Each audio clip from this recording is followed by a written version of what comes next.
and get started.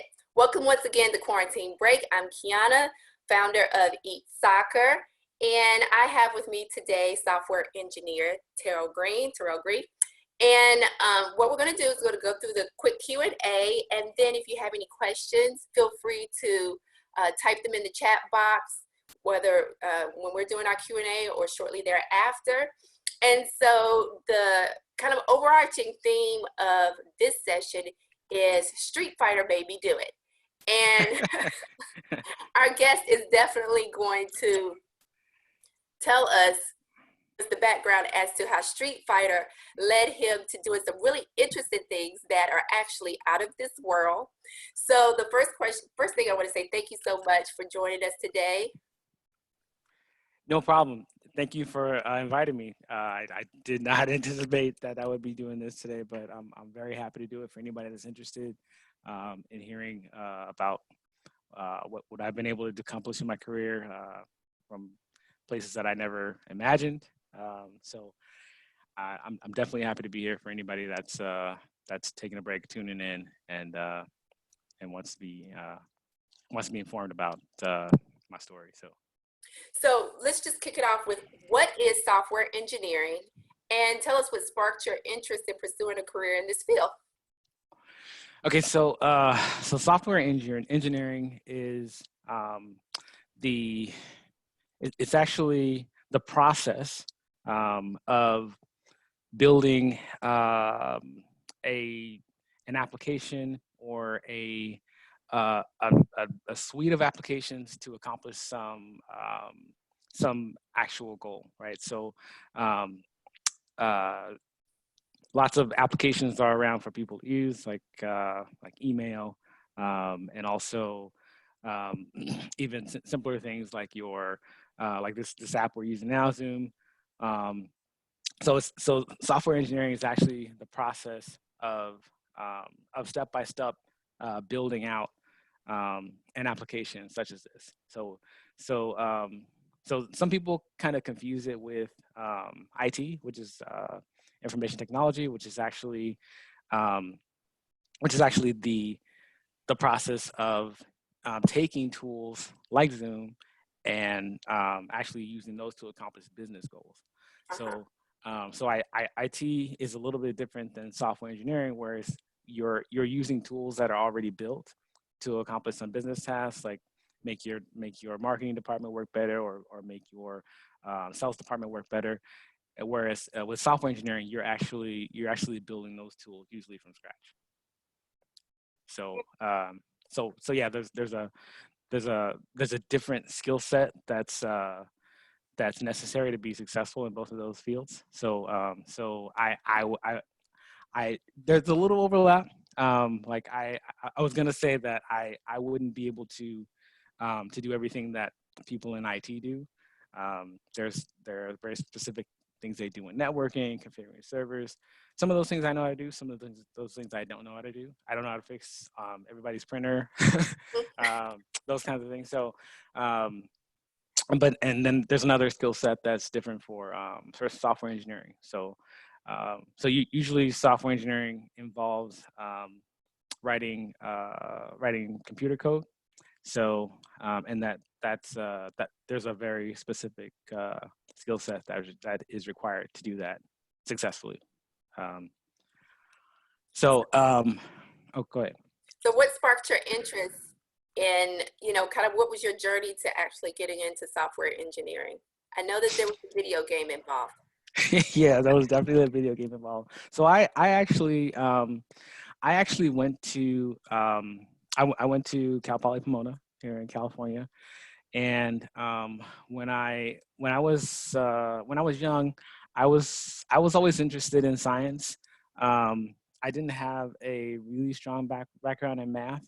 I actually struggled quite a bit with math, but I knew that I wanted to. I knew that I was very interested in science and how things worked.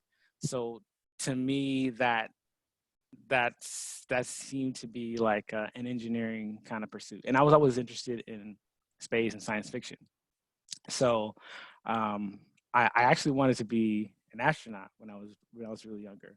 Nice. And so to me, the the path to get there, and it's not always clear when you're a kid, like how to go from a job that you see someone doing, like how did they get there? How did they get to that job? It turns out that astronauts are usually like in the Air Force, like the majority of them, and they actually have a program that that that Air Force personnel can use to get to be astronauts, to be trained as astronauts. So I didn't know that at the time. To me, it seemed like the way to become an astronaut or be involved as close as I could to the space program, to NASA, was to learn about aerospace. And Okay. so I decided that was going to be my major in college. So when I was applying to colleges, I applied as an aerospace engineering major. So I wound up going to Cal Poly mainly because they accepted me into their aerospace engineering program. And so when I first got there, that's what I was. And so it turned out that that math background that I didn't have, like Cal Poly is a very good school because their philosophy is learn by doing, and so they definitely embody that. They put you in the fire day one, right? So Yeah. in my very first aerospace engineering course, there was a lot of math, a lot of calculus Hmm. that I was not on. I was not prepared for. So um, after about 2 quarters of aerospace engineering courses, where I was really struggling, um, I decided to say like I'm not really. I don't think I can really do this successfully. So let me see what else I can do that's adjacent to what I'm interested in. So at that time, um, I was uh, I was very interested in computer games, and a friend of mine who was also very interested in computer games. We were playing Street Fighter 2. That was our favorite game, and so we were talking about different tweaks that we would make to the game if it was up to us. And so I found out that he was a computer science major, and so he was saying like, if we could actually make this game, or make a different version of it if we wanted to. And that was like that completely blew my mind. Just not I'm Yeah. not even thinking that that of course this is a program that somebody put together, right, or a Yeah. team of people put together. Hmm. And um, so I started talking to him about how we could actually do it, because I think he initially meant it as a joke, but then we started talking about it, and we started kind of working on it as a side project. So I worked on the art, like the design, like designing characters, because I was pretty good at that. I was actually like growing up, I was pretty good at art, and I was pretty good at the liberal art stuff, like Uh-huh. writing, reading, drawing, all that kind of stuff. So I worked on the character design. He worked on the coding part. Um, but then, so what he was saying was that we like the character design part was like pretty simple, straightforward. It was done Yeah. pretty quickly, Hmm. and he needed a lot of help doing the code. But I didn't know how to help him. I had no idea what he was doing. So he said, if you're gonna help doing this stuff, then you should probably just change your major and start learning how to write code. And so I did that. So um, I changed my major to computer science, and I started taking the courses that were required to learn code. And so um, we never finished the game, Oh.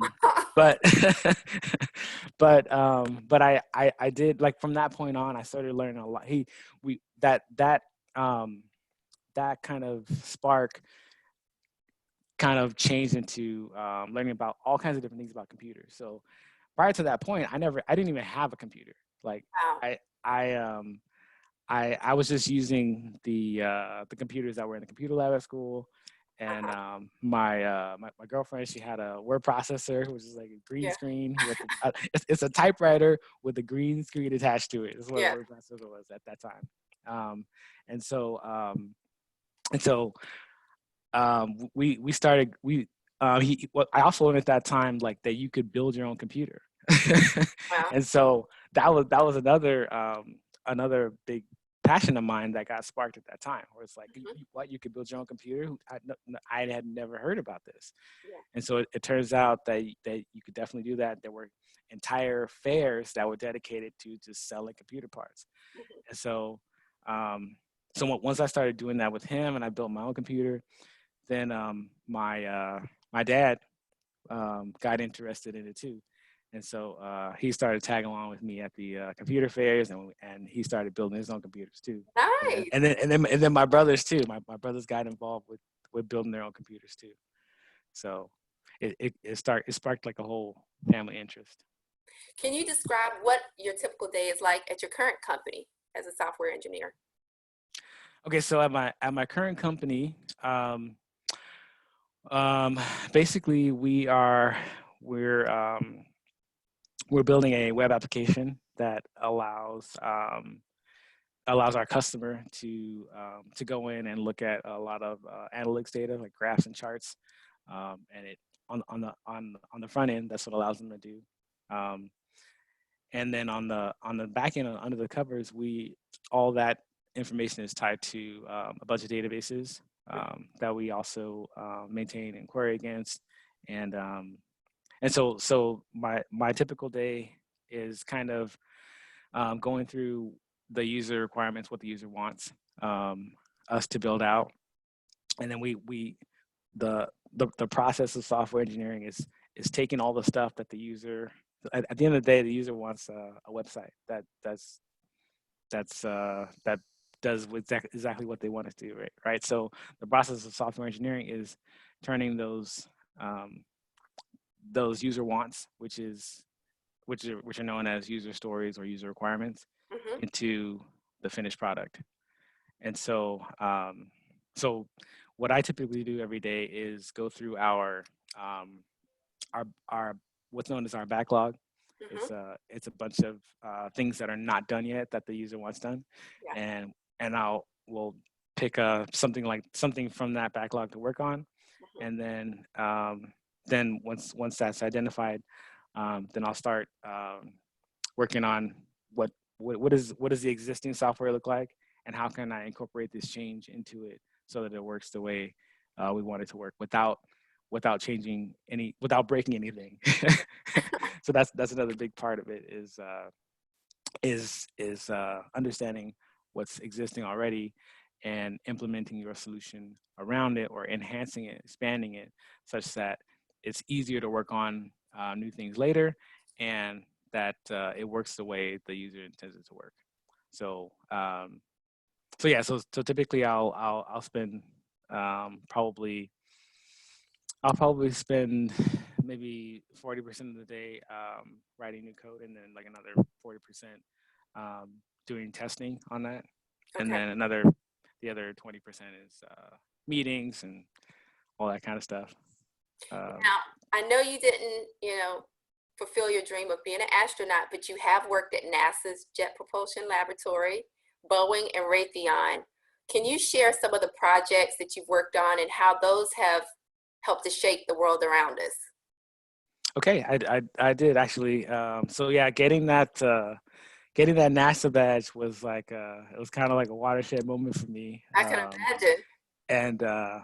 And I was very happy to finally get there to work at NASA. And so to answer your question, um, there was the project that I worked on there was a tropospheric emission spectrometer program. So there is still a satellite that orbits the Earth called the AURA satellite, AURA, and it has an instrument on it that measures greenhouse gases um, around the world. So on that satellite, it will twice a day it'll push down petabytes and petabytes of data, um, and those are raw readings from that spectrometer. And Hmm. so we have we have at NASA there was a science team that developed algorithms to take that raw data and extract the greenhouse gas emissions from that. So it'll tell us what the measurements were around the globe. And so my part of that was maintaining the systems that would archive that data and retrieve it in a very quick manner, so that the science team could run it through their algorithms quickly, and it wouldn't take a long time, because we're talking about massive amounts of data. So that was my small part of it. It was pretty exciting. So Sounds like that's a pretty big part of it if you're archiving data that affects, our climate. So I don't know if it's a small yeah. part. So Well, I mean, I feel like my part of it was small. so what were some of the things you worked at Boeing? I know if some of the students are familiar, Boeing creates, builds out planes and other things, and then Raytheon. What were some of the interesting things you've done there? So at Raytheon, that was my very first job out of college, and the pitch there to me was that they were building out a tactical internet for the Army. So internet was very young when I graduated from the university, and to me, like, working on anything with that was like really cutting edge. So Yeah. so it was so that they actually had radios. So what this was in the Army, they had radios that were deployed in a field unit, Hmm. and if you can imagine, like, when you're out in the field in the Army, you don't have the benefit of having servers and having computers that are connected all the time. All this infrastructure that we take for granted is not existing out there. But they want to have a way to do similar communications. At that time, it was more just sending out text messages and also some imagery, some mapping imagery, so that the warfighters could have an idea of where they were and have awareness of who the friendlies were, who the enemies were, that kind of thing. I worked on the messaging platform that would allow um, those uh, those team members to send those messages over the platform and have it respond back. So the way it worked was that each of these radios were set up in a mesh network where you don't have a server or a client. Every radio in the network is a sender and a receiver. So together they all establish the network. So if you have at least two radios, then you can communicate. Um, yeah, that's what I worked on at Raytheon. At Boeing, I worked on an expansion to that, and I also worked on a network manager that would kind of test that whole architecture. Hmm. So it would test all the radios in the network and see how much bandwidth, or how many packets you could send back and forth between the network, to see if you could possibly send through video, or if you had enough kind of size in the pipe to send different kinds of data. So that's kind of what I worked on at Boeing. So for students that are interested in gaining more information on your line of work, what resources do you suggest that they look into and start to follow? Well, yeah, I mean, now there's tons of resources out there for people who are interested in software engineering and in computer science. I would say probably one of the best things to do, because it's kind of daunting to try to learn computer science, or try to learn coding on your own. You definitely can. There are lots of people who have worked at very famous companies like Google and Facebook who did not graduate from university with a formal computer science degree, Hmm. but nevertheless have used their self-taught knowledge to build some of the applications that we use every day, right? So I would say, if you want an intro, it's probably a lot easier to start on something like there's a for kids that are in high school, there's code.org, um, and a there's also a resource that my son used. I can't think of the name of it. It'll come back to me probably in a couple minutes. But there's a there's a there's another couple good books. It also kind of depends on what level you're at. Like if you've never if you didn't have a computer in the first place, like I didn't, yeah, like code.org is a good place to start. And but if you're a little bit more advanced, you might want to pick up like a language specific book, like a the very first.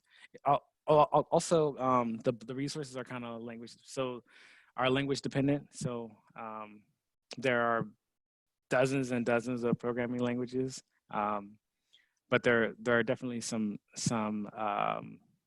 front runners. So I would say if you're looking for a language to start with, JavaScript would probably be the place to start, because when I was learning how to code and taking my computer science classes, the early languages that I learned on were C and Java, and those are definitely still in use and in high demand. But when you're learning the basics of those, it's a little bit boring in the beginning because you're kind of just writing out working on a program that might just spit out a command or give you a text prompt or something like that. And so that can be a little boring if you're looking for a little more reward for all your hard work and understanding this code. So so JavaScript and HTML kind of provide that. It's a more, you get more visual feedback when you're writing your code. So if there was a dream project you could work on, what would it be and why? Well, I still am very interested in game development, and also working on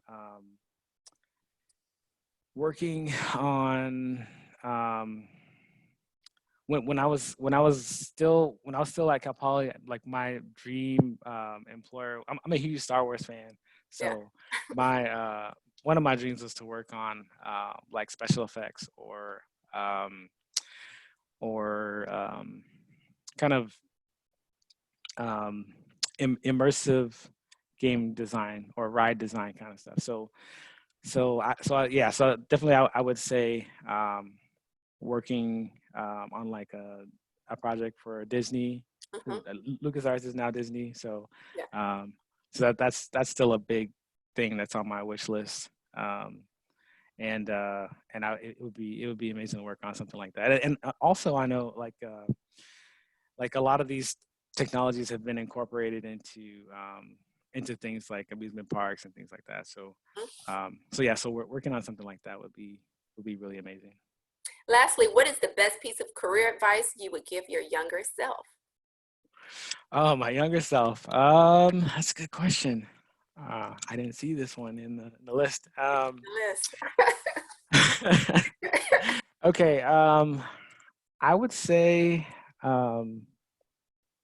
I would say to definitely probably do more networking, because